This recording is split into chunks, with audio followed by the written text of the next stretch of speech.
If you've cried before, ever in your life, raise your hand. Anybody has never, ever cried in your whole life, Paul? Probably not. Probably your first word, Mama, or Daddy, or thank you, doctor, for making me born. Your first word was probably, that's everybody's first word. How many of you enjoy crying? You really like to cry? One of your favorite things to do? Sometimes we learn to cry to get what we want. And your mom says, no, you can't have that. Well, okay. That's not a very good reason for crying.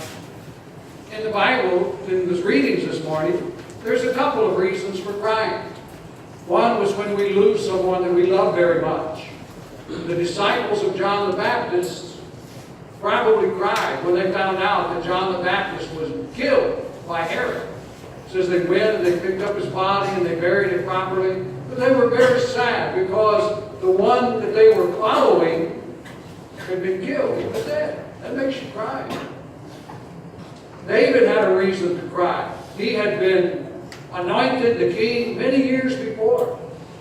And after running away from King Saul all these years, like we've been reading about in the last few days, finally Saul had died, and David thought, now it's my turn to be king. And the people in one part of the kingdom made him king. Then he sent a message to the other people and said, I'm glad that you took care of Saul's body. Good for you. Now pay attention. These other guys made me king. You should also. But then somebody else got to be made king over the rest of the country. Somebody who wasn't even very good. This man Ishbosheth, his name means man of shame.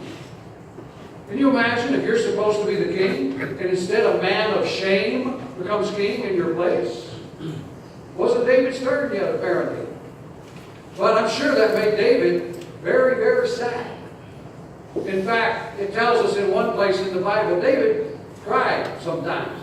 It says one time he cried so much that his tears melted the chair he was sitting on.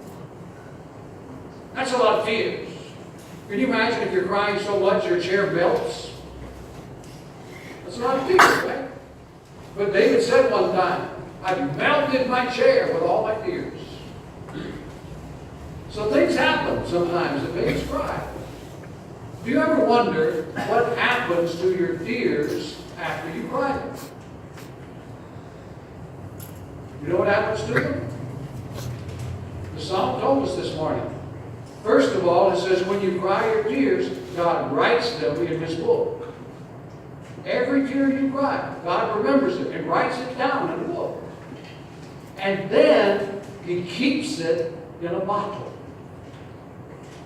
You thought it just disappeared, sank into your wherever you were, evaporated. No, God keeps every tear in a bottle. That's because your tears are important to God. Because He cares when you cry. And He cares when you're hurting. And He says, that's important to me, so He keeps it. Now, you know why it's important? Because God uses tears to make us stronger. And He uses tears to get us ready for things to come. He uses tears to help us grow up when we're young. So these are things that He uses, and that's why they're important to Him, and He keeps them. If John the Baptist had not died and gave his disciples many tears, Jesus could not have come forward. As long as John was around, Jesus could not fulfill His ministry entirely. Perhaps it was the tears over not getting to be the king right away that made King David stronger and made him more powerful to fight the battles he had to fight once he was king. Maybe the tears that you cried in the past were important to help you to grow up to the person you are now. And the tears you'll cry today and tomorrow and the next week will help you grow up to be even stronger.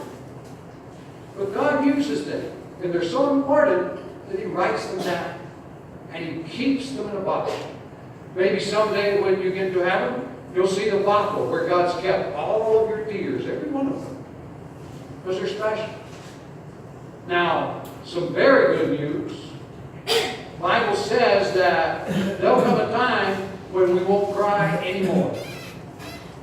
When Jesus returns, and He's dwelling here and reigning here on earth along with us, in fullness in the kingdom of God, said that all tears will be done away with. All tears will pass away. No more tears.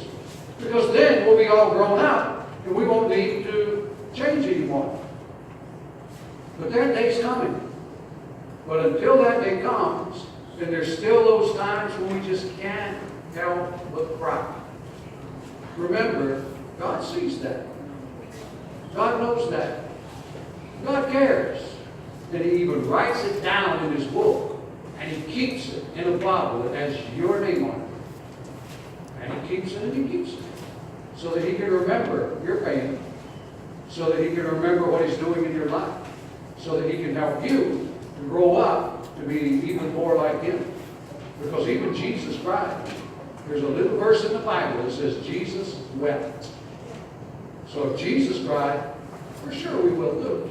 But remember, it's always so that God can help us to grow. And He notices every tear. Keeps every tear. And that's what the Scriptures show us today. And that's what we can learn from the Scriptures there today. God cares about every tear.